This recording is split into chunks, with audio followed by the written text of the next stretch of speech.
Wow! Hallelujah! Welcome to pangilang araw na? 36, right?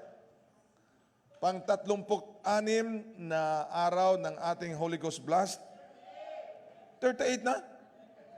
Oh, mahina ako magbilang. Although paborito ko ang math nung ako elementary, pero nung ako nag-high school, kinamuhian ko ang math. Praise the Lord. Well, we are blessed today and we would like to welcome everybody. Well, we thank God na we hope we enjoy our Immaculate Conception today. How many of you know there's no better place than being in the house of God on an Immaculate Conception Day? Praise the Lord. Well, we would like to welcome, if this is your first time in New Life Campus Ground. If this is your first time in New Life facility, we would like to welcome you. I mean, we will not just welcome you as guests, we will not just welcome you as visitors, but we will welcome you home. This is home. This is not just a house. This is a home. And so, and of course, for those of you that have joined with us online, we have New Jersey joined us, we have Canada joined us, we have Singapore joined us, we have Tacloban, we have Dumaguete, we have everywhere, Calamba. Well, we have people everywhere have joined us today. And I believe, mayroong gagawin ng Panginoon sa ating mga buhay. Amen? Praise the Lord. Well, hindi ko nahabaan pa, pero maaring may tanong nyo, Pastor Tom, paano nyo po nakilala ang ating guest ngayon? Well, actually, nakilala ko siya nung maliit pa siya. Sa pamagitan ng tatay niya. Well, we actually, to be honest with you, we just met today. Nagkita lamang po kami, ngayon lang po. Pastor Tom, akala ko ba you don't trust anybody sa pulpito na hindi mo kilala? Well, actually, when I first talked to him on the phone, it is as if we have known each other for a long time. I mean, I could have been his lost older brother, or he could have been my lost younger brother. You see, when God begins to connect you with people. And you know when you need to disconnect, you need to begin to disconnect with people. I mean, you just don't need to know who to connect to, but you also need to know who you need to be disconnected with. Because they're actually toxic to you.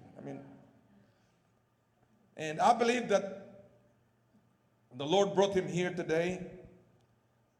I don't believe that you are here because of the family name that he carry.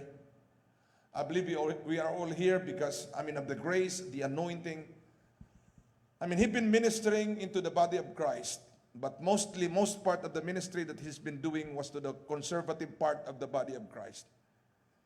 And he don't get much invitation from churches, Pentecostal, Charismatic, because the line of ministry that the Lord lead him is towards those. But he's so blessed that he's here with us.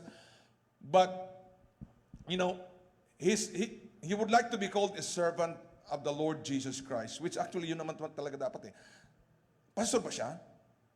Well, pagdating sa kabilang buhay, you won't be recognized as a pastor. You will only be recognized as a servant of God.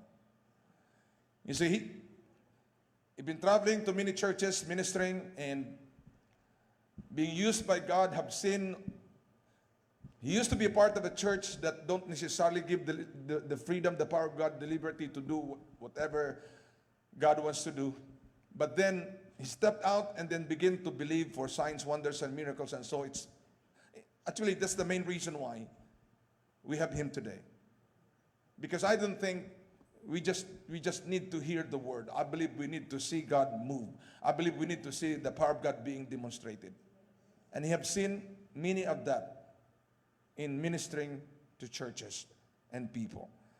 And so, Brother Ron is married, blessed with a wife, and I think he will bring the family on December 20. So we will makikita natin ang kanyang asawa at ang kanyang dalawang lalaki at saka bunsong babae. So they will be with us December 20. Dalawang service, 8 o'clock at saka 10:30. So you don't want to miss that. Pero you don't wanna be thinking December 20 pagkatapos you will miss today. Okay, so ayaw mong gawin yun. So he's a minister, he's part of the Metanoia Christian Ministries. And their ministry is to teach, to equip the body of Christ. Equip the saints for the work of the ministry. How many of you know now you are not just simply sitting there? You have a work to do. We all have a work to do.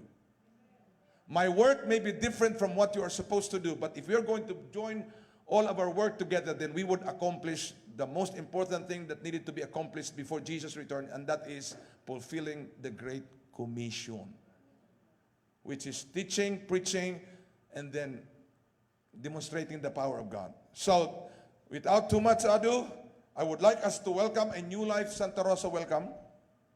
How do we welcome visitors here? Tinatapon natin ang pulpito. Sinisipan natin yun. At siya na po ang magpakilala sa kanyang mga kasama. Let's welcome Brother Ron Jaworski this morning. Hallelujah! Thank you. Thank you. Thank you, Pastor Tom. Good morning. Magandang umaga sa inyo lahat. I am so blessed to be here. Thank you. Thank you for welcoming me. Sige, masiupo po tayo. Relax lang tayo dito. Relax lang tayo dito. You know, I praise the Lord for this opportunity. You know, this is my first time to share the word here at New Life. And although I've met many of your members and ministers in the past, ngayon lang tayo nagkasama. So talagang pribilehiyo na mapunta dito ngayong umaga. Sobrang thank you. Praise the Lord for this opportunity. And I believe the Lord has really given me a word for all of you this morning, and I'm excited to share it. So again, if it's your, I thank Pastor Tom for the kind words and the amazing introduction. You know, praise God. But again, my name is Brother Ron. I serve at Metanoia Christian Ministries. So we are a word and teaching ministry. As Pastor Tom said, our focus is to equip the body of Christ for ministry. Equip the saints. Tayo, mga santo. Sino pa po mag-share ng gospel? Hindi lang naman pastor may tawag dyan. Diba? Bawat isa sa atin, may dala tayong testimony kung sino ba talaga si Jesus. Tayo yung salt and light. I'm with my brother and sister in the ministry. Brother Eric Ang is there and Sister Ivy. You know, we always minister together. So we'll be here to minister to you guys later through prayer. Kung may kailangan or you know, whatever it is, nandito kami. So again, praise God for this opportunity. I thank God for this. This is awesome. And you know, praise God na kahit na may mga kung ano-ano nangyayari sa mundo, nagsasama-sama tayo dito. One heart, one spirit, same Jesus. Praise the Lord. Can I just bow your heads? I want to pray for you all before we start. Father, we thank you for this time. I thank you for every single person that is here, Lord. We just lift up our hearts to you right now. We open our hearts to you right now, Lord. Just to receive your word. Father, your kingdom just not just hindi lang word eh. May power yung word niyo, Lord. And Father, today we just want your word to come alive in our hearts. And I pray that this message, Father, would just take root deep in the hearts of my brothers and sisters, that this would bear fruit in their lives. So, Father, we lift this all up to you. We thank you in Jesus' name. Amen. Praise the Lord. So this is awesome that you guys have 36, but 38, 30-something days of Holy Ghost. And that's something that the body of Christ needs. You know? Again, I've had the privilege of ministering. Kasi ministry po kami, hindi po kami church. You know, so we travel. I'm a traveling minister. I minister different denominations, different countries, different, kung saan-saan talaga. Kung saan ako dalhin ni Lord, dun ako. Yung nga sabi ni Pastor Tom, buti tinanggap mo yung invitation. Sabi ko, kung saan ako padala ni Lord, pupunta ako. My job is to share the word of God. Doesn't matter where I am, whether it's to one person or 10,000, doesn't matter. It's the word of God, di ba? So, anyway, yung focus namin is we're a teaching ministry. We want to equip you. We want to equip the body of Christ. Kasi madaming may alam tungkol kay Jesus, pero hindi siya kilala. Magkaiba yun eh. You can know about Jesus, but not know Jesus. You know, this is something that we really want to instill in the hearts of our brothers and sisters. Kasi mga kapatid, let's face it, marami naman believer, di ba? Maraming Christian, marami naniniwala kay Jesus. But not everybody gets to witness. Not everybody gets to experience the fullness of God's grace and God's love in their lives. Marami sa ating mga kapatiran, mga Christian, na matagal ng Christian. Pero hanggang ngayon nagtitiis. Hanggang ngayon namumuhay na parang walang Jesus. So what's happening? Diba? What's happening in the world? And but guys, we are so blessed to live in this generation. You know that? 500 years ago, susunugin tayo ng buhay pag may hawak kang Bible. 500 years ago, they would burn you for trying to translate the Bible. They would kill you. They would persecute you. If we were born in another country right now, there still is persecution. China, Iran, all this, it's happening. Samantalang tayo dito sa Pilipinas, malaya tayong pwedeng mag-worship. Nagtitipon-tipon tayo dito ngayon. What is it? It's a Tuesday morning. And we can gather here despite naka-social distancing, naka-mask tayo, diba? Praise God. But we can still worship. We are a generation that is witnessing such awesome works of the Lord. Guys, isipin niyo, for the past 100 years, you have all these pockets of what the church calls a revival. Di ba? Ito yun nasa generation tayo nito. 300 years ago, wala namang mga ganito na kwento. Di ba? Nasa monasteryo lahat ng mga Kristiyano nagtatago kasi, di ba? But now, we see signs and wonders and miracles. People are getting baptized in the Holy Ghost. People are speaking in tongues today. Konti lang, pero that's still a victory. We are privileged to be part of this generation. And there are so many movements. Kaya nga nababless ako dito sa New Life. We are one of so many movements all over the world. It's a blessing to be part of this. To be part of this generation that'll, just really witness, not just in word, but in power. Kasi hindi pwede paghiwalayin yan eh. Meron akong madalas na example dyan eh. Na yung word of God, hindi mo pwede hiwalayin yung power. Para kang humihingi ng tubig na hindi basa. Pwedeng yelo. Pero tubig, hindi pwedeng hindi basa. You cannot separate those two. So while we don't focus just on the power, kasi delikado rin yun pag power lang focus mo. But the word and the power cannot be separated from one another. It is a natural byproduct of the word of God. The word of God is alive and powerful, sharper than any two-edged sword, di ba? Hebrews 4:12. So, yung word tsaka yung power, hindi talaga pwedeng hiwalayan. Ang tanong dyan, bakit napipigilan yung power sa paglabas? And I'm not talking just about certain conservatives or whatever. Lahat tayo. In all areas of our lives, there's still some areas na why is the word of God not bearing fruit? Alam ko lahat tayo dito may laban. Alam ko lahat tayo dito may kanya-kanyang pinagdadaanan. Di ba? Guys, especially now, pandemic, economic, whatever, issues, ganito, baka may loved ones kayo na may issue.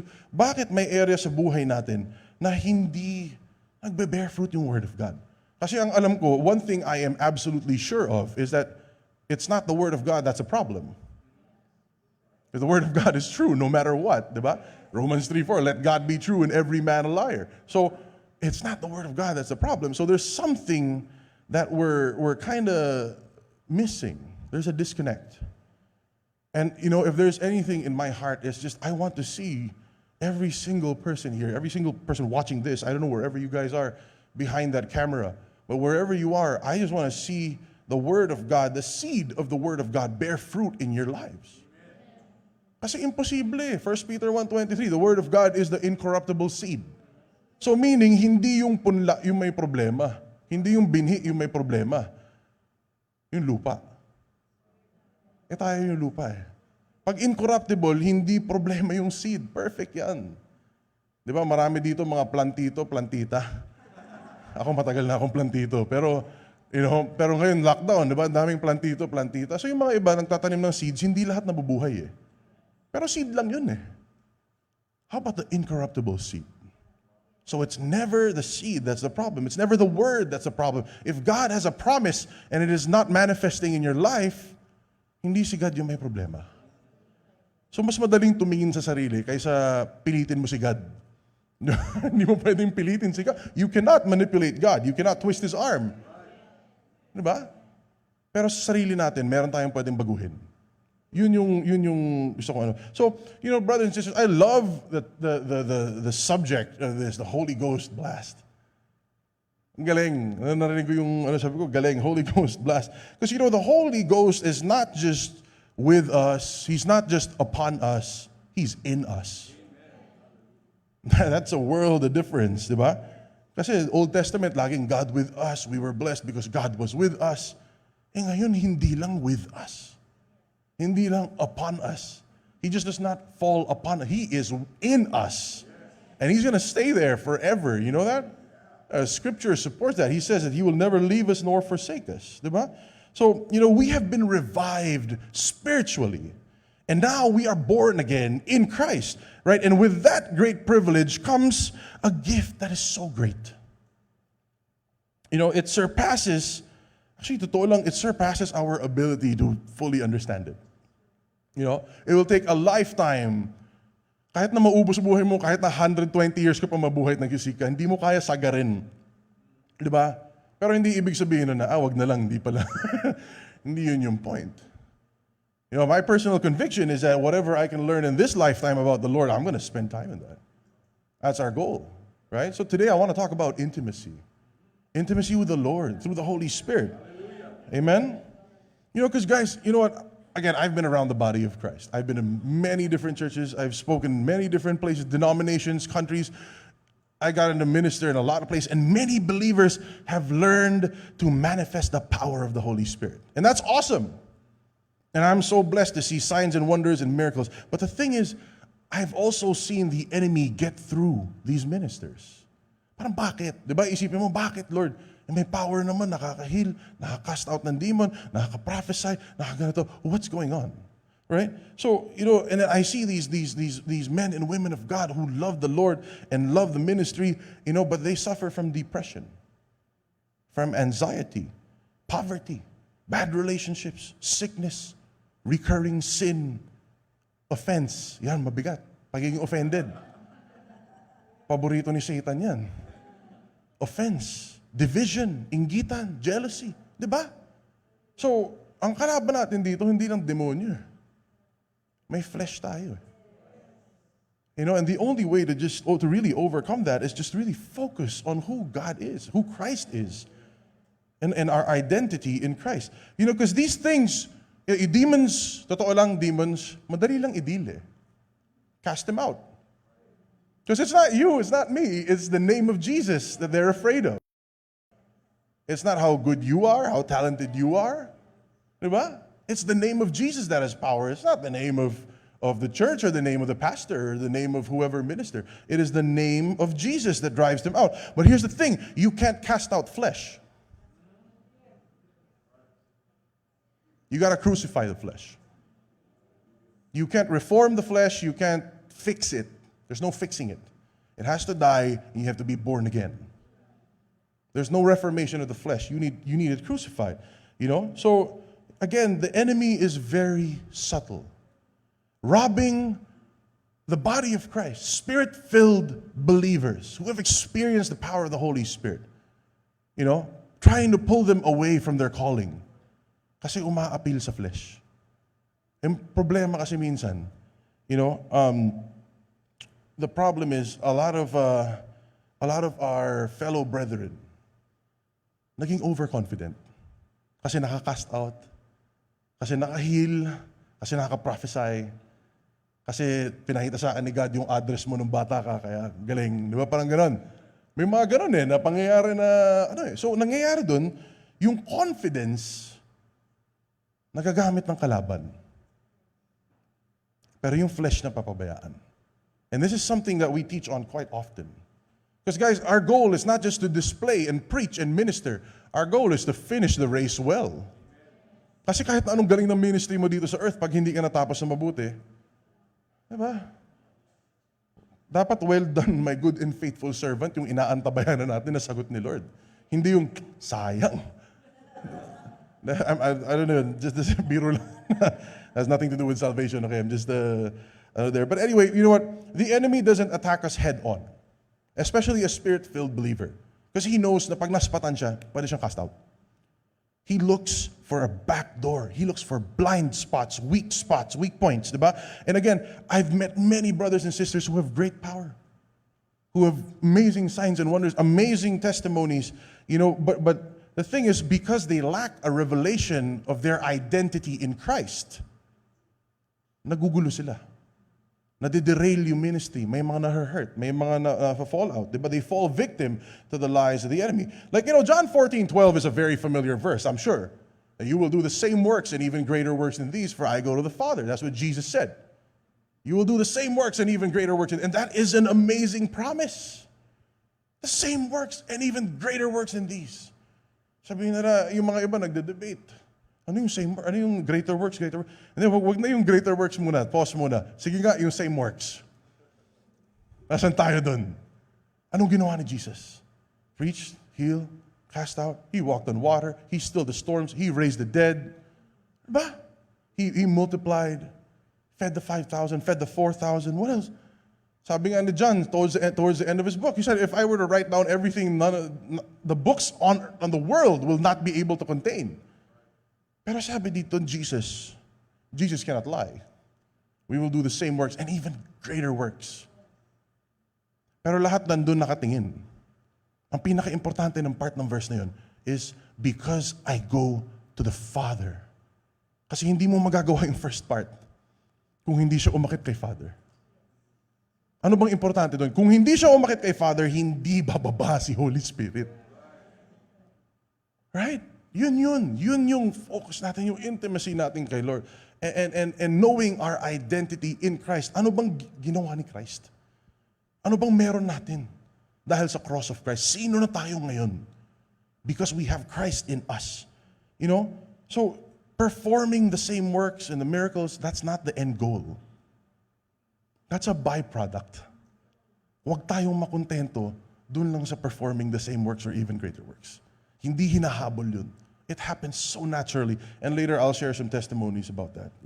So brothers and sisters, I'm all for signs and wonders and miracles. I love it. I love it when I see somebody get healed, someone deaf, just hear for the first time, the priceless look on their face.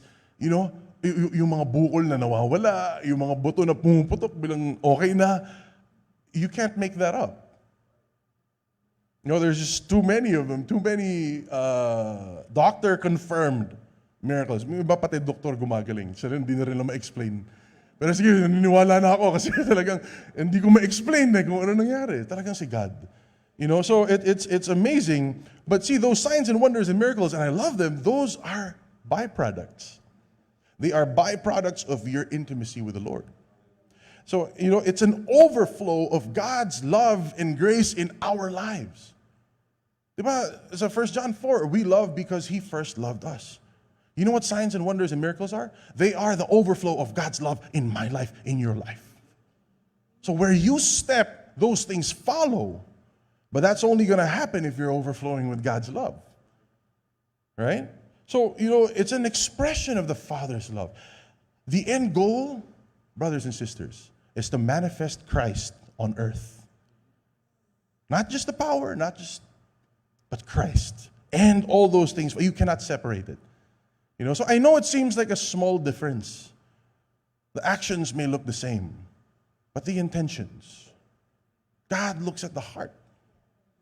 And I love a short conversation I had with Pastor Tom earlier. He said, a lot of people get burned out because they're not in their calling.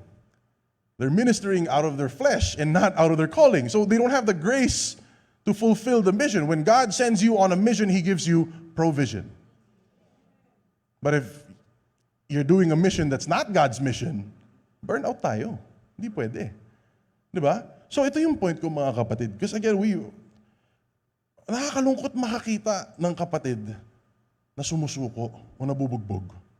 Diba? Kasi parang Christian ka, may Holy Spirit ka, may Christ in you. Ano nangyayari sa'yo? Bakit ganyan? Napabayaan yung intimacy. And again, the most important part of John 14:12 is because I go to the Father. Right? And that's because the Holy Spirit has come upon us. In John 14, verse 16, a few verses down, it says, I will ask the Father, and He will give you another helper, that He may be with you Forever. Forever. Jesus nagsabi niyan, forever. Hindi parang Old Testament that the Holy Spirit would come upon them and they would prophesy, they would do this, they would do that, tapos okay, balik na. Hindi pwede. Hindi pa pwede. Bakit? Kasi sa Old Testament, hindi pa sila redeemed by the blood of Jesus. The Holy Spirit cannot dwell in an unholy vessel. Kahit sabihin mo si Elijah, Elisha, they did amazing things, but they did not have what we have. We have a better covenant. They look forward to what we have. Hindi nila nakita to, tayo. May Jesus tayo. We're living after the cross. The Holy Spirit dwells in us forever. You are a temple of the Holy Spirit. And it's kind of, we forget kasi, nakakalimutan natin na ganun yung sitwasyon eh. Parang nasanay tayo masyado na, okay, sige, Holy Spirit, amen, diba, praise God, o pray kita. Nawawala yung consciousness natin na ano ba talagang nangyayari. It's not just God with us, it's God in us. And so the Holy Spirit, He's not just the power of God. He's not an it. He's a He. He's a person. He's not just the power of God. He's not the ability of God. He's not a part of God. He is God. Are we aware of that? How conscious are we of that? That God has made you His home. Temple tayo ni Holy Spirit. That just blows my mind. Minsan yung isang verse lang na to, like 1 Corinthians 3:16. Do you not know that you are a temple of God and that the Spirit of God dwells within you? Parang one verse lang siya, di ba, napakaliit. Temple ako ni Holy Spirit. If you look at it from the lens of an Old Testament believer, this is just beyond their imagination. Si God. Kami nga, once a year lang kami, puro sacrifice pa kami. Tapos di kami makalapit. Tapos ngayon, ikaw na yung temple niya. Think about that. The privilege, the honor, the relationship. But we live in a new covenant dispensation right now. We live in a time, the age of grace, where the Holy Spirit is upon us and in us. So we got to stop living like someone from the Old Testament. We got to stop begging God to do this and do that. We have to start understanding who God is, what His heart is, what His plans for us. Diba? Dapat alam natin yung will of God. See, here's the thing. This level of intimacy with the Holy Spirit, through the Holy Spirit, right? It is foreign. It is foreign to the typical human experience. All right, let me elaborate. Kasi we think that, okay, what is the closest relationship you can have in this life? Marriage, di ba? Pag nagkasal kayo. Di ba? Pag nagkasal kayo, it is the most intimate relationship ever. It's so intimate that the Lord even uses it in His Word as an example na tayo yung bride, siya yung bridegroom. Di ba? Yun yung example niya. So, makikita mo, ganun ka-intimate eh. Ganun ka-intimate yung relationship na gusto ni God para sa atin. It's a means for us to understand or imagine somehow the depth of the relationship that God desires to have with us. Bride and groom, yun na yung pinaka-intimate eh. Pero ito. When you become joined to your wife or your husband, you become one flesh. Diba sobra, you are not separate, you are one. Mas malalim to. Kasi pag sumama kay God, you become one spirit. If you go to 1 Corinthians 6 verse 17, it says, the one who joins himself to the Lord is one spirit with Him. Walang sinabi yung marriage nyo, one flesh lang yan eh. One spirit. Can you imagine that? So this relationship, this level of intimacy, this depth of this relationship is foreign. Hindi siya natural sa atin. Okay, alam ko na yan, parang asawa lang yan. Hindi ganun eh. Hindi ganun eh. This is something that we have to renew our minds on because this is an entirely new level of intimacy. Grabe. Na hindi mo maiintindihan kung wala kang Holy Spirit. Diba? So, let's go to 1 Corinthians chapter 2. I'm going to read through this. Ito medyo main scripture ko for this morning. 1 Corinthians chapter 2. Let's start with verse 9. I'm reading from the NASB here today. Okay? So it says, but just as it is written, things which eye has not seen and ear has not heard and which have not entered the heart of man, all that God has prepared for those who love Him. For to us God revealed them through the Spirit. For the Spirit searches all things, even the depths of God. For who among men knows the thoughts of a man except the spirit of a man which is in him? Even so, the thoughts of God, no one knows except the Spirit of God. Brothers and sisters, I love this passage. Marami kasing nasa stuck dito sa eye has not seen, nor has ear heard, diba? What God has, nor entered in the heart of man, what God has prepared for him. This is an Old Testament quotation. Quoting from the Old Testament na hindi maiisip ng tao from the Old Testament na pwede kang maging temple ng Holy Spirit. The Holy Spirit can dwell in us. Pwede tayong ma-redeem, righteous na tayo because of the blood of Jesus, sanctified tayo because of the Spirit. Parang, ang layo, hindi mo maiisip yun eh. You know, 100 years ago, nobody would think that they would have cell phones that could watch movies and stream. Yung mga ganun eh. What more ito? Kasi si God hindi lang gadget. He's not a gadget, He's God. So, but here's the thing. Again, basahin ko 1 Corinthians 2 verse 10. It says, for to us God revealed them. Those things that He had in store for us since the beginning of time na pinaplano niya, all the good and perfect and acceptable plans He has for each one of us. He revealed them to us. You know? And how do you see that revelation? Through His Spirit. The Spirit searches all things, even the depths of God. Right? Who among men knows the thoughts of a man except for the spirit of the man? Tama naman. Ang may alam ng totoo, ikaw lang talaga, tsaka si God. Diba? Nobody knows you better than you. Ganon din si God. Nobody knows God better than the Holy Spirit because He is God. Right? So, how do you get to know God? Intimacy with the Holy Spirit. You can't do that without the Word of God. You cannot separate the Word from the Spirit. Because the Spirit is the author of His Word. Who will reveal His Word? Holy Spirit. Who wrote the Word? Holy Spirit. Guys, hindi natin pwedeng sabihin intimate tayo kay God kung wala tayong masyadong pakialam sa Word of God. Cannot separate those two. Cannot separate those two. You know, see, manifesting the power of God is truly a great privilege. Amen. You know? And each time I witness a miracle, I still cry. You know, talagang naiiyak ako kasi overwhelming yung goodness and love ni God. It never gets old. But there's a greater privilege. There's a greater privilege, and that is that God has chosen to reveal Himself to us. Yan, pwede mong makilala si God. Di ba, tayo mga tao, pag may nakikita mga celebrity, uy, si ganyan, puntahan natin, sadyain natin, papicture tayo. O mga ganyan, di ba? O pa-autograph. Hindi na autograph ngayon, selfie na ngayon eh. O selfie natin kay ganito, kay ganyan. Di ba? Or whatever it is, di ba? Pag may celebrity o may ganyan, pinagkakaguluhan ng tao.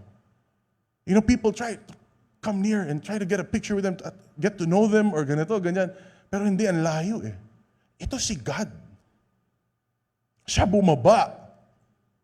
Siya na sa atin. And He wants to reveal Himself to us. We can get to know God today. Diba? We can now understand the depths of who He is. Now, don't get me wrong. I'm not saying na kaya mong ipasok si God dito lahat. No, that's not the point. Pero yung akin lang, through the Holy Spirit, now we can understand His thoughts. Yung madalas kino-quote na His thoughts are higher than our thoughts. His ways are higher than our ways. Isaiah 55, 8 and 9. Diba? Old Testament yun eh. I'm not saying na hindi si God. He is greater. Don't get me wrong. Pero don't use that verse as an excuse to say na hindi ko alam eh. Yun yung gamit sa verse na yun eh, na hindi ko alam eh, kaya ito na lang sasagot ko eh. Ngayon, pag meron akong hindi alam na verse, sasabihin ko sa'yo, if I don't know what to answer you, I will seek it. And I will seek till I understand. Bakit? Kasi ngayon, may pagkakataon na akong makilala si God. I'm not from the Old Testament. I live under the New Covenant. I'm not gonna use that verse as an excuse na, kasi His thoughts are, but ano nangyari dito sa ganito? You know, in our ministry, we get a lot, kasi teaching ministry nga kami, word ministry. So we get a lot of hard questions. And I love it. Kasi dahil doon, ang dami ko natutunan sa word.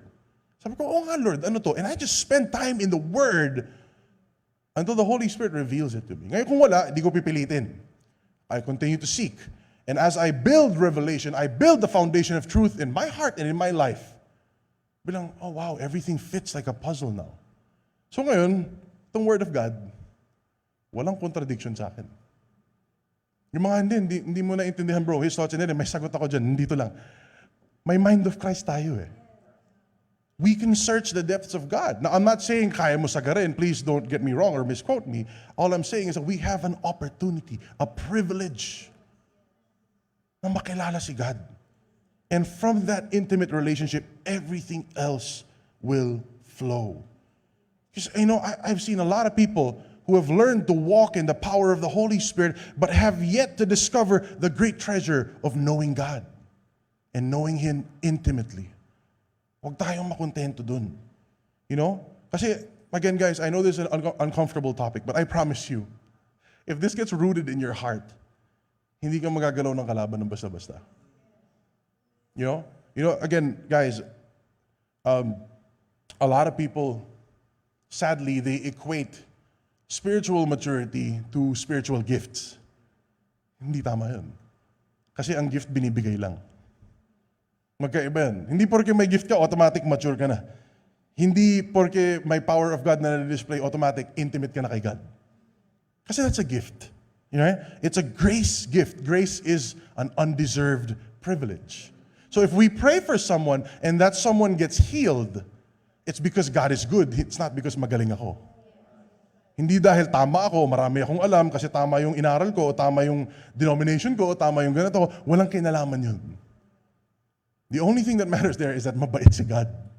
Mahal niya yung anak niya. Mas importante kay God, gumaling yung anak niya kaysa perfect ka o tama ka.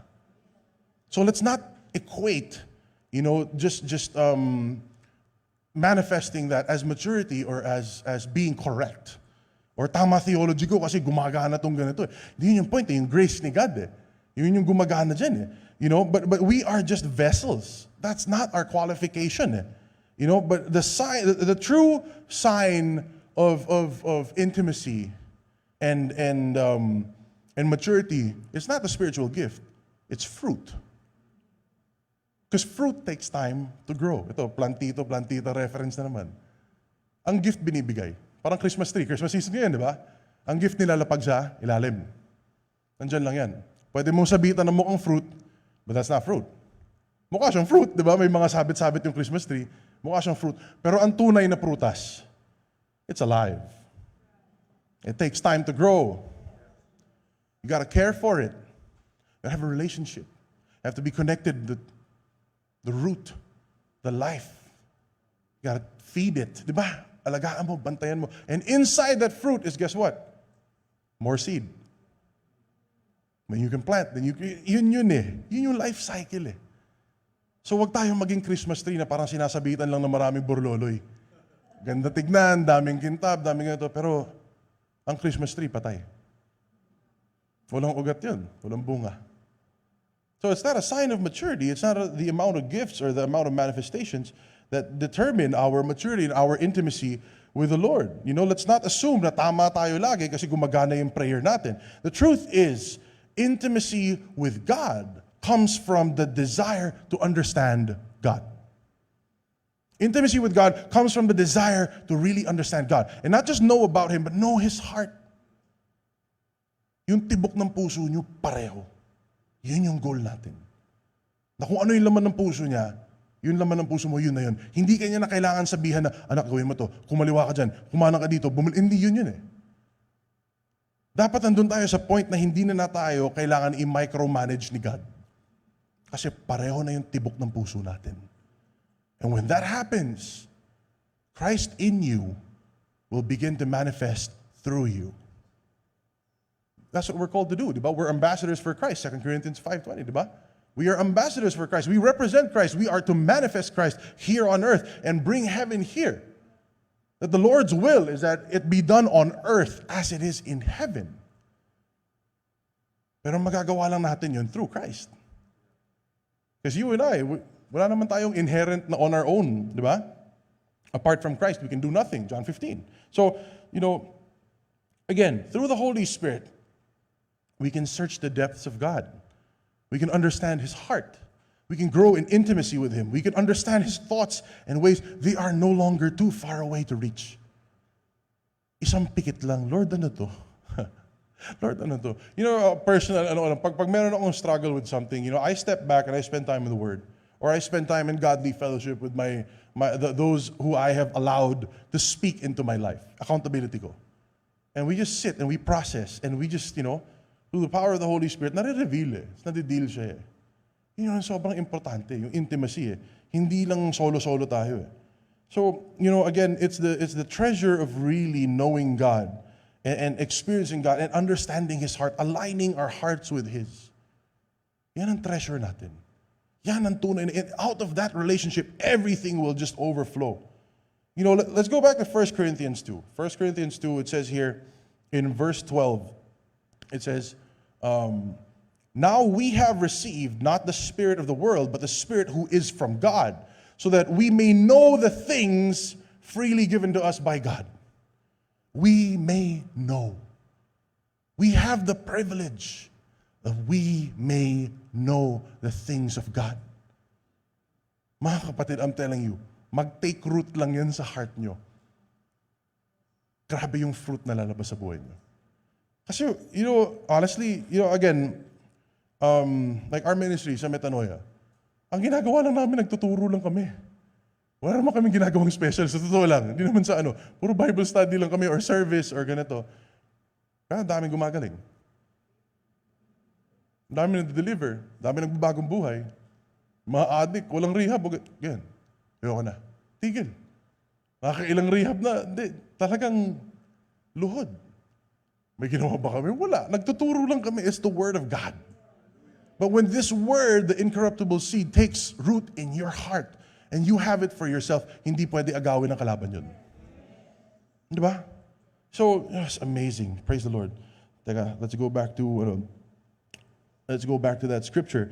1 Corinthians 2:12. Now, today, right now, we have received not the spirit of the world, but the Spirit who is from God, so that we may know the things freely given to us by God. Verse 13. Which things we also speak not in words taught by human wisdom, but in those taught by the Spirit, combining spiritual thoughts with spiritual words. Verse 14, ito importanteng verse to. But a natural man, a fleshly man, a carnal man, an emotionally driven, a soul-driven person. Kasi flesh yan Diba? Natural, flesh, utak mundo, utak, carnal mind na A natural man does not accept the things of the Spirit of God. For they are foolishness to him, and he cannot understand them because they are spiritually appraised. Brothers and sisters, I want to talk about this a bit. I teach on this quite often. But a lot of believers don't understand the difference between spirit, soul, and body. And this is a teaching that I believe that every Christian needs to hear. In 1 Thessalonians 5, verse 23, Paul makes a distinction about spirit and soul and body. He says, I pray that your spirit and soul and body be wholly sanctified until the day of the Lord's coming. So, yung spirit, soul, body natin. Hindi na ako magpa-props, daliri lang gamit ko dito sa pagturo nito. Spirit, soul, and body natin. Before you are born again, your spirit is dead. You're spiritually dead. Yun, disconnected ka kay God. The spirit of man, ayan, pero you're spiritually dead. Therefore, hindi ka pwede lumapit kay God. Kasi nga, unholy ka You're spiritually dead, and your soul and your body, this is the flesh. Ano yung body? Body is whatever you see. Soul is your mind, will, emotions, ego, your character, ugali mo, humor mo, yung yun ang soul mo. Iba yung spirit, iba yung soul. Spirit, soul, and body. Before you are born again, you are spiritually dead. And your flesh has something called the sin nature that you inherited from Adam. Diyan makikita niyo sa Romans 5:12, that through one man's sin, death entered the world, all sinned, diba? So death spread to all. Because of the sin of Adam. Yun yung sin nature na tinatawag natin. So yun yung sinasabi sa Romans 7 na, what I do not want to do, I do. Yung mga kawawa naman ako, di ko magawa. Dahil nasa flesh. So, spirit, soul, and body. Before you are born again, you are spiritually dead. Your flesh is alive. So pag may temptation, may sin, may kasamaan, may ganito, wala kang panlaban. But then if you receive Christ, Galatians 2:20, it's no longer I who lives, but Christ who lives in me. Diba? For I was crucified with Christ. San ka? Hindi ka naman crucified na katawan mo. Then dito tayo ngayon. 2,000 years ago pa yun eh. Ano yung na-crucify? Your sin nature.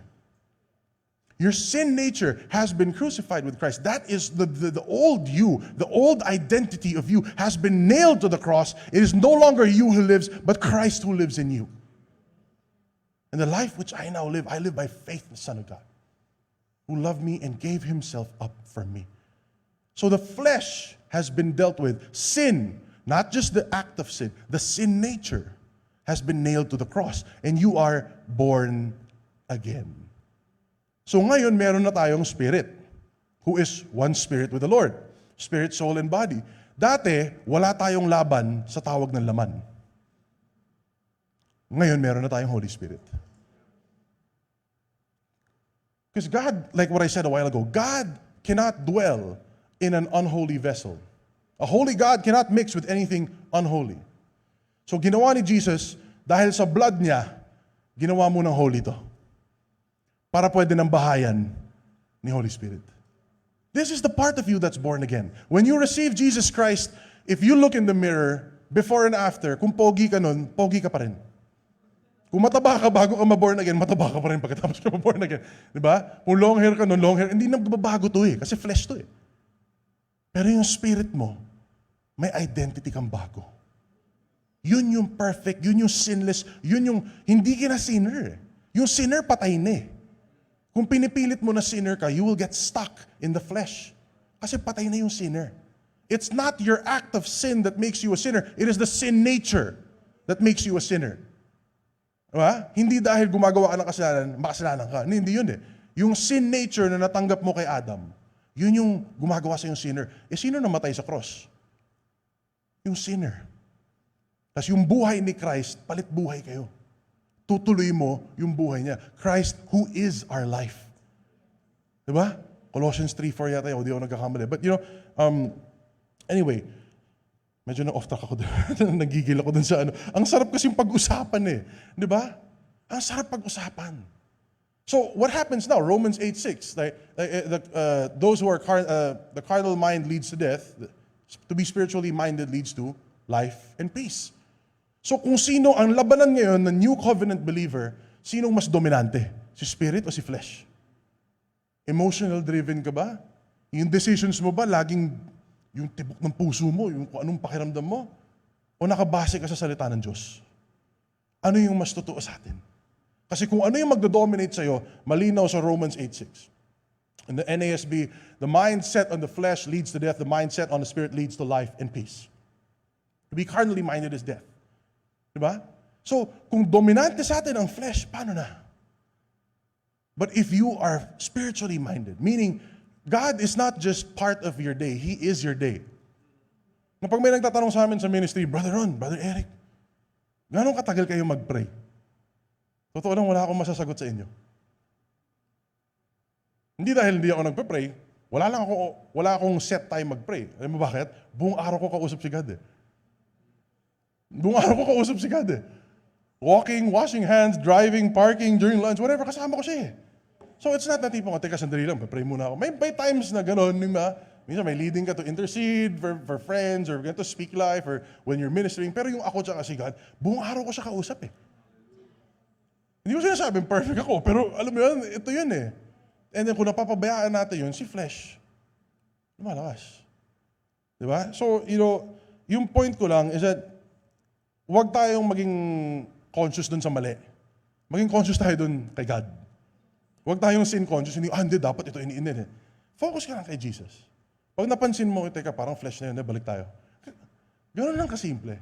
And then you develop intimacy. And then you hear Him. And then you don't have to say na parang ganito. Kailangan kong ano muna. Andyan si God eh. Yung heart nyo, pareho na yung tibok ng puso nyo eh. That's the point of aligning and being intimate with the Lord. So, gosh, I love this so much. But here's the thing. The Holy Spirit, diba? The Holy Spirit, He's our teacher. He's our helper. John 14, verse 26 says, the helper, the Holy Spirit, whom the Father will send in my name, He will teach you all things. So yung word na all, di ba yung New Testament, it's written in Greek, di ba? Yung word na all, alam mo kung ano ibig sabihin niya sa English? All. Ibig sabihin lahat, lahat talaga. Hindi some, hindi konti, hindi minsan, walang exception. All. So, Greek man yan, o English, o Tagalog, lahat talaga. So ibig sabihin ng kompleto tayo kay Holy Spirit. And bring to remembrance that all that I said to you. So the words of Jesus, He will bring to remembrance. In the King James, if you ever read the King James Bible, you will notice a word there na madalas ginagamit. It's the word quicken. I don't know kung narinig ito, quicken. That He quickeneth. Ano yung quicken na yan? Saka hindi ko magets, parang minadali o ganito. Nung tinignan ko yung concordance in yung original language, the word quicken means to come alive. Bubuhayin niya. Ang trabaho ni Holy Spirit, bubuhayin niya yung salita ng Diyos dito. Pero ang problema, kung wala kang Word of God dito, anong mabubuhay dito? Wala din. A Christian can't say intimate ako kay God kung wala kang Word. Imposible yun. Hindi work yan hindi work ang pag-spend ng time sa Word. Intention Kasi lahat naman pwede magbasa ng Bible Diba? Pwede kang magbasa ng Bible tapos hindi mo makilala si Holy Spirit. Posible yun You know why I say that? Because I did that. I went to a Christian university. I read my Bible. I got A's in my classes. I got good grades. Tinapos ko yung Bible para sa school ko. Hindi pa ako Christian nun. Pero napaka-sinful ng buhay ko. Hindi ko nakilala si God. Alam ko lang yung test. Alam ko lang yung exams na inano ko. Pero, so my point is, the Scripture, don't just keep it here. Buti nga kung meron good na yan, lamang ka na ng isang paligo. But the Holy Spirit is the one who takes it from here and brings it down here. Kasi kahit na memorize mo, 1,000 verses, word per word, King James Version pa. Diba? Puro thee, thou, thy. Galing. Pero hindi totoo dito. Wala. Walang demonyong makakast out doon, walang sakit na lalayas doon. Diba? So, it has to come alive in our heart. It has to be quickened by the Holy Spirit in our heart. Let's go back to 1 Corinthians 2. Tapusin ko na itong chapter. 1 Corinthians 2, verses 15 and 16, it says, "But he who is spiritual appraises all things, yet he himself is appraised by no one. For who has known the mind of the Lord, that he will instruct him?" Then here's the answer that Paul offers. But, napakalaking but nito. But, we have the mind of Christ. Guys, wala tayong excuse na hindi makilala si God. Wala tayong excuse na hindi makakuha ng sagot kay Holy Spirit. Kasi He will teach us all things So that doesn't mean na hindi na tayo makikinig sa pastor o sa leader o sa ganyan. Accountability, hindi yun yung point. Importante din yun. Diba? Kasi kailangan natin sharpen yung discernment natin, yung fellowship natin. Importante yung accountability.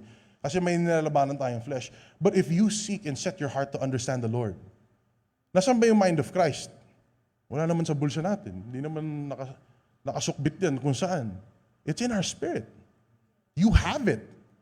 Hindi mo na iiwan sa bahay yan. Hindi mo na iwan sa opisina yan. Hindi yan cellphone o laptop na pwede mo mahulog, mawala o ano. You have it. The question is, are we using it? Or, bigger question, do we desire to use it? Gusto ba natin makilala si God? Diba? Ito yung sinabi ko kanina. The Old Testament says that His thoughts are higher, His ways are higher. And indeed, they are, but we've been given the mind of Christ. We can seek and understand God. There are a lot of hard questions out there, but we have the Holy Spirit. Right?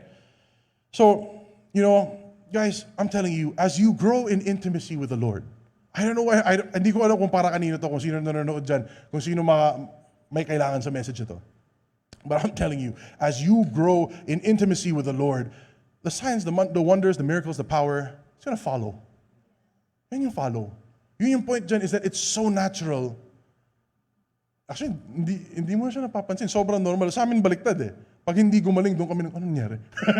Baliktad Hindi kami nasa-shock pag nahil. Nahil si ganyan. Oo nga. Sabi ni God Hindi mayabang yun. Because I choose to believe the Word of God. Hindi mayabang yun. Sabi ni God bow down dapat yan. Name above all names si Jesus, di ba? If there's another name, it'll bow down to Jesus.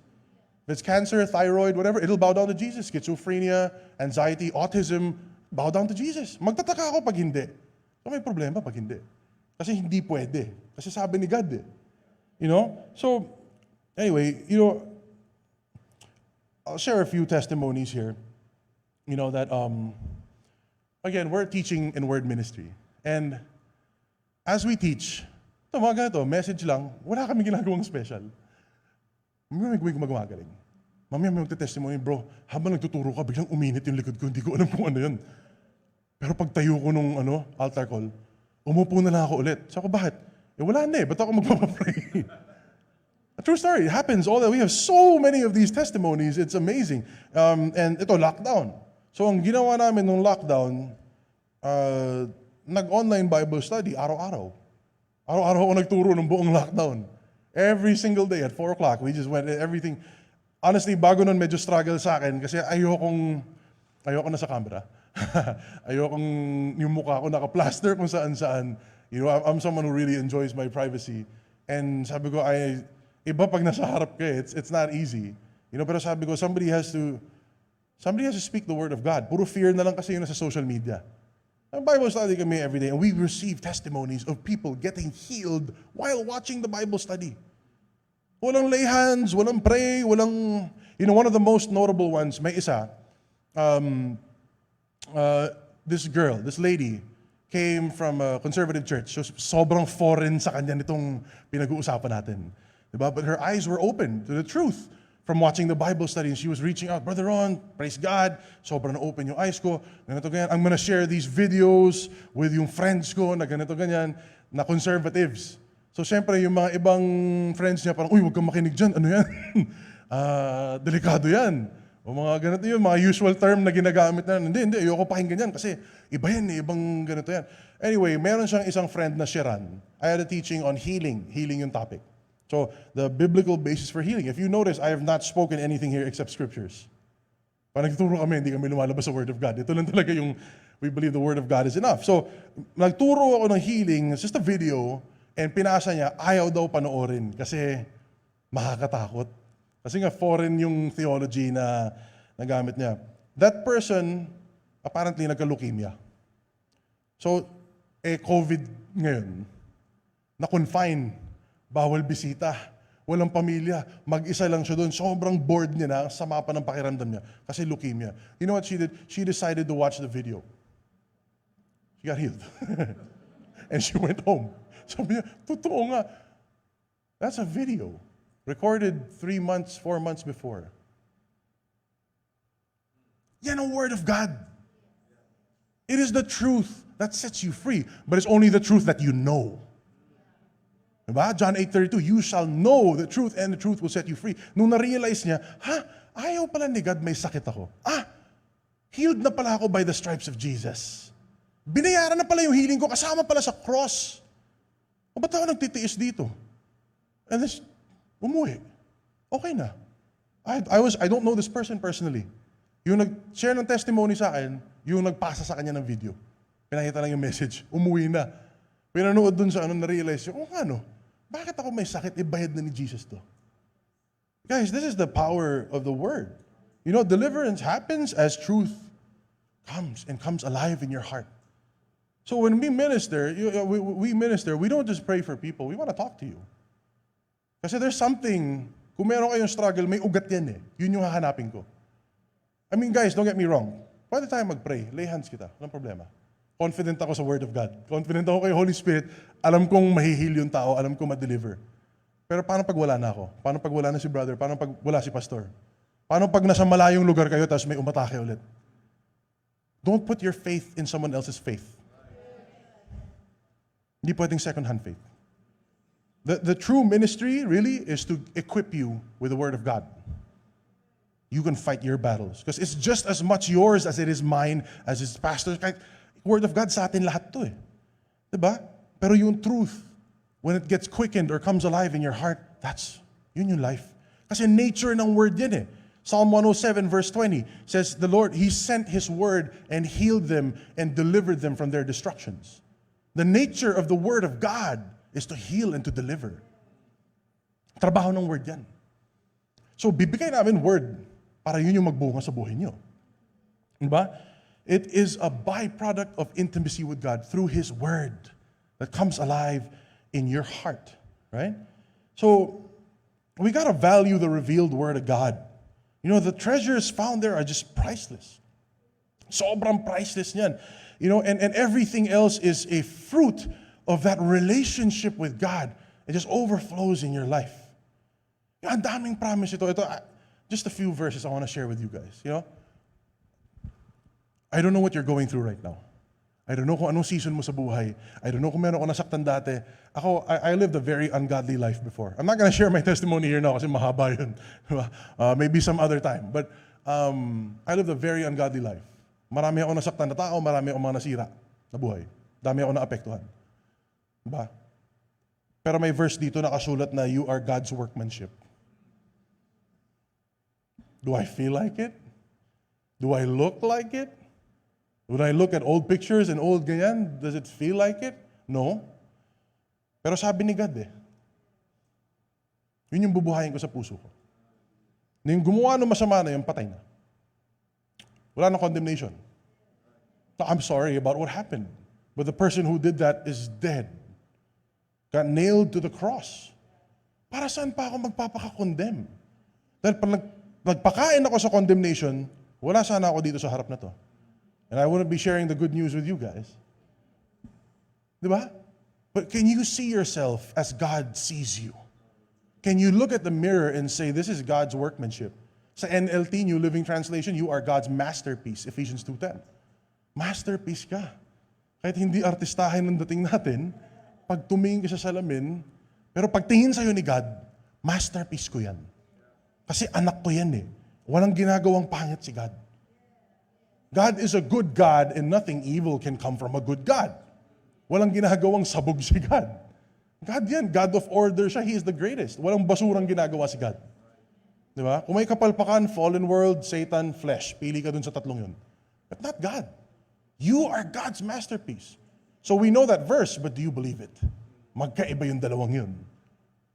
When you're doing something, when you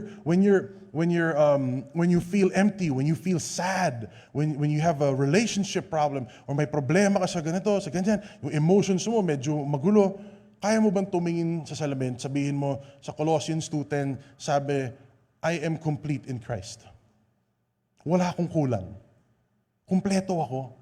Ba't ako malungkot? I have Christ. I have everything. Diba? So hindi ko sinasabing utuin mo yung sarili mo. Kung may problema ka, may problema talaga. Pero ito yung tanong ko, anong mas totoo? Yung Word of God o yung problema mo? Don't get me wrong, I know that your problems, you have problems, I have problems, and they're very real. Pero anong mas totoo? There's a higher truth. The Word of God. And you do not interpret the Word of God based on your experience. You are not the Holy Spirit. You let the Word of God determine your experience. Hindi baliktad. Hindi yung, nagpray ako, di gumana, mali tong verse. Hindi pwede magkamali si God. Kung may mali, hindi si God yun. Kaya mo bang maniwala na kumpleto ka na sa Kanya? That every single need you have in this life has been provided for through Christ. Ephesians 1:3, you have been blessed be the Lord our God, who has blessed us with every spiritual blessing in the heavenly places in Christ Jesus. Every spiritual blessing. O brother Ron, spiritual blessing yan. Paano natin kukunin? By faith. Faith receives what God has given by grace. Hebrews 11:1, diba? Faith is the substance of things hoped for, the evidence of things unseen. Faith takes from the supernatural and brings it to the physical. Faith takes from the invisible and turns it into a physical substance. But as far as God is concerned, every spiritual blessing in the heavenly places is in Christ Jesus. Nasaan si Jesus Christ? Nasa atin. So ano pang kulang niyo? Actually, pag tinanong mo, Lord, bless mo ako. Kung marinig mo siya, anak, binigay ko na lahat. Ano pang pwede ko? Nabasa mo ba Ephesians 1:3? I have blessed you with every. Itong word na every, sa Greek, ibig sabihin yan every din. Lahat. Ibig sabihin kay Christ kumpleto tayo. So guys, don't get me wrong, it's not a matter of begging God. It's a matter of manifesting what He has already given through Christ. So these verses, I know you guys talk about this in this church. I know your pastor teaches this. Pero ang tanong, totoo ba to sa atin? Kasi pwede nyo i-memorize to dito. Pero totoo ba yan dito? And when push comes to shove, when trouble comes your way, when the wind and the waves start to rise, when the storm comes, can you go back to the Word of God and say, Lord, hahawakan ko tong word mo. Hindi ako magpapatakot. Kumpleto ako eh. You are faithful to finish the work that you have started in me. Huwag tayong tumingin sa sarili nating faithfulness. Tingnan mo yung faithfulness ni God. Di ba? Oh, I love this. It's so awesome. So brothers and sisters, our goals, itong intimacy na meron natin kay Lord. Our goal is to minister the truth. Truth of the Word of God so that other people will learn and desire for themselves to also have this intimacy with God. Yun eh. Yun ang tunay na ministry is hindi lang yung, again, don't get me wrong guys, I'll pray for people, I don't mind, I love it. I love praying for people, I love ministering to people. Pero yung tunay na tulong is hindi lang yung pagtatanggol kita. Yung tunay na tulong, tuturuan kita paano gumamit ng sword of the Spirit, which is the Word of God.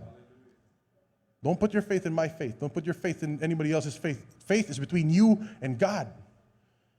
And your faith will not come alive if you don't have this in your heart. So, guys, there are three things we really focus on. Ito, madalas ko tinatanong pag nagtuturo ako. And these are questions that I want you to ponder in your heart. It's between you and God. I always ask, sino ba si Christ sa'yo? Sino ba siya? Anong nangyari sa cross of Christ? Ano yan, entrance ticket lang ba para mag-heaven? Nakatakas lang ba tayo sa impyerno? O may natanggap pa tayong iba? The third question is, sino na ako na meron akong Kristo ngayon? What is my identity in Christ? And I promise you, if those questions are answered in your heart fully and it comes alive, you will be immovable. You cannot be defeated. Because you're not fighting to win. Panalo na tayo. We're enforcing the victory of Christ. We live in a fallen world, but we have a God who is overcome. Brothers and sisters, the Holy Ghost is not just upon you. He's not just with you. He's in you. And when you get that word to come alive in your heart, nothing will be able to shake you. So we can lay hands, we can baptize in the Holy Spirit, we can do all that awesome stuff. We'll pray for you, we'll speak life upon you, and that's super awesome. But you know what? We cannot impart intimacy. Hindi ko pwede impart sa iyo yung relationship ko kay God. Hindi ko pwede impart sa iyo yung desire ko makilala si God. That's your decision. My job is just announce truth. This is what the Lord says in His Word. Nasa sa atin na kung paano natin gagamitin. I just want you guys to see the immeasurable riches that we have in Christ. Amen? Hallelujah. Praise the Lord. Can I pray for you guys? Just bow our heads. I just want to minister to you guys right now. I just want to speak life upon you. Hallelujah. Hallelujah.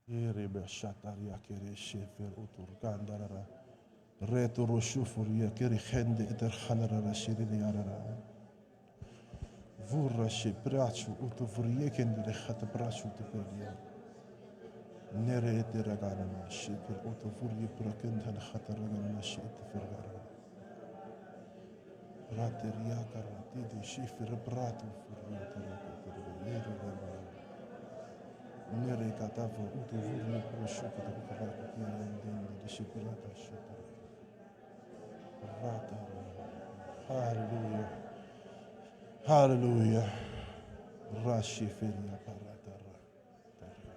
Lord God, Father, we thank you for this time. We thank you for our brothers and sisters who are here. Everyone who's here physically, everyone who's here watching. And Father, I know you know each of us by name. Before we were even born, you formed us, Lord. You had all these wonderful plans for us. You are a good God. Father, you are such a good God.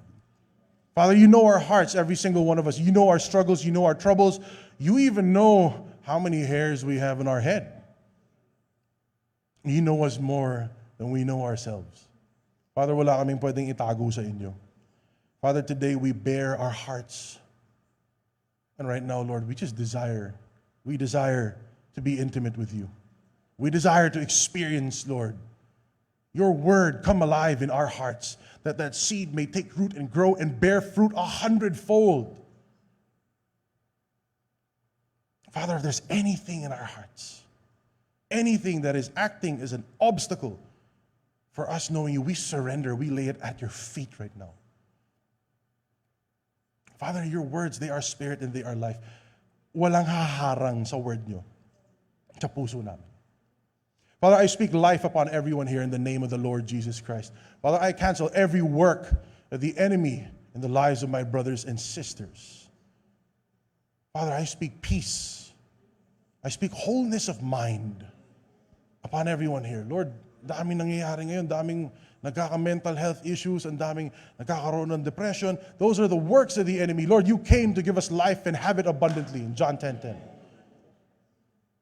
I speak peace over you. I declare Isaiah 26 verse 3. Lord, you will keep in perfect peace all who keeps their minds stayed on you. All of us, Lord, who keep our minds fixed on you. Perfect peace be upon my brethren right now in the name of Jesus. Father, I speak health and healing upon everyone here. Anyone who has high blood pressure, diabetes, arteries na may problema, right now we command those deposits, those calcifications be dissolved in the name of the Lord Jesus Christ. Cornea, na malabo right now be clear in the name of the Lord Jesus Christ. Pain in the middle back, sciatic, we cancel that right now in the name of Jesus. Right now, anyone who has any tumors, cysts that are unwelcome, Lord, it's not part of your design. Therefore, we command those things to disappear and be gone in the name of the Lord Jesus Christ.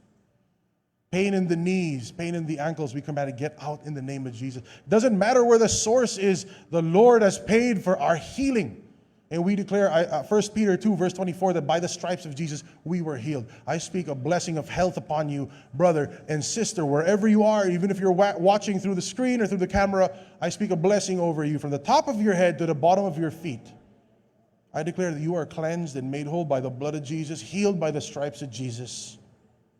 And that nothing in your body that's not supposed to be there right now, God's design, that's it. Whatever God's design is.